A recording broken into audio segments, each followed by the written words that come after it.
When I walked out here, I got to be honest, I was pretty nervous. I hope I didn't, bomb this.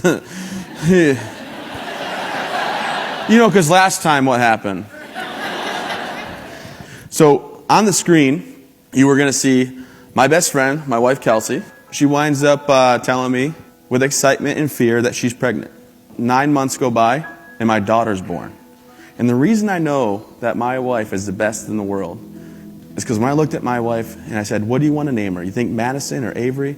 She looked at me and said, no, we have to name her Chloe Lynn, don't we? And I said, we don't have to do that. Why would you even think that? And she said, because, you idiot. You already got your ex-girlfriend's name tattooed on your arm. Yeah. So we named her after my ex-girlfriend. It's not true. It's not true. No, my ex-girlfriend's the devil, but it's on. So everything's going my way. I'm coming up on my third deployment. I got to go over to Afghanistan for my third time. Start putting our stuff on like normal. As we're going over what we're going to do, we're strapping our gear on. We go out with the minesweeper and we start sweeping the ground back and forth. Back and forth. Nothing alarms us there's anything there. I take my backpack off and I set it on the ground. It hits the ground. And underneath it is a bomb. And it takes my right arm, right leg automatically. They rush me into surgery. Right, we're going to fast forward into the surgery here. And they cut my left leg off because it's already gone. And then 2 days later, they have to cut my left arm off because the skin and neck are tied. So I'm a quadruple amputee. 3 days later, I arrived at Walter Reed in Bethesda, Maryland. My wife came up to me, right, and I saw her. When I finally got the chance to talk to her, I said, Kelsey, you don't have to do this. Take the house, take the cars, take whatever money we have saved up and go. This is not the life I would choose for you. And she thought about it, and she said, I was thinking that. Yeah. Yeah. And then she came around and she said, you know what? Handicap parking sounds enticing.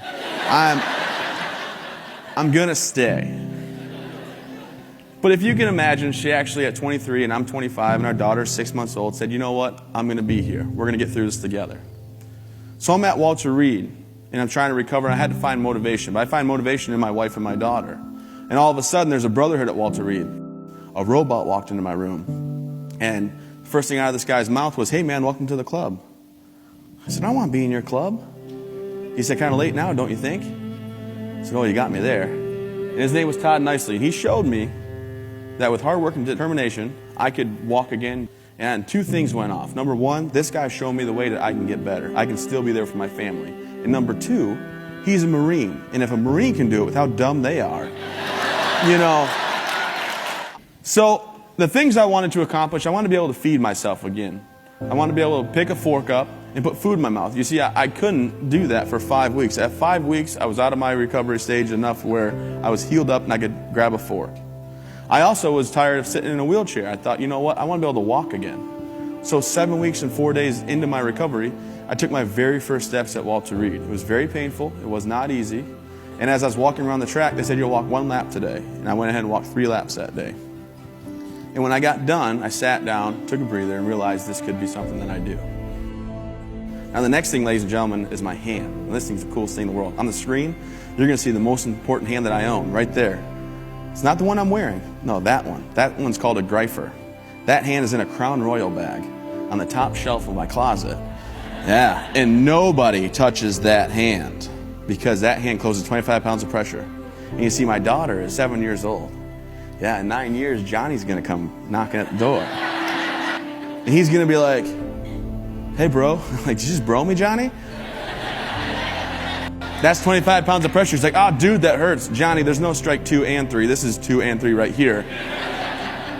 Crunch. I break his hand. I know, sad. He's like, let me go. Let me go. I pull Johnny close. I don't let him go. No. I say, Johnny, guess what? I don't know what. No fingerprints, Johnny. Remember that, Johnny. When I got blown up and I was down and out and I was wondering, why did this happen? I was embarrassed. I was angry. I was questioning, am I a bad person? Does God hate me? And the biggest question I honestly had, ladies and gentlemen, was why didn't I just die? Why did I live through this? And I found the answer in my family. And I found the answer in Todd Nicely, that corporal that came to see me that was retired from the Marine Corps, that told me I would be fine. So I decided I was going to talk to everybody I could that was at that hospital. And at Walter Reed, amputees are what you normally see. And me missing all 4 limbs, that was the worst you were going to see. So I'd go room to room, and I'd say, hey, I'm Travis. You're going to be fine. Same message Todd gave me from that experience. Some people found out I did that. I became known as the mayor of Building 62, and they made a documentary on me. I don't think my problems outweigh anybody else's.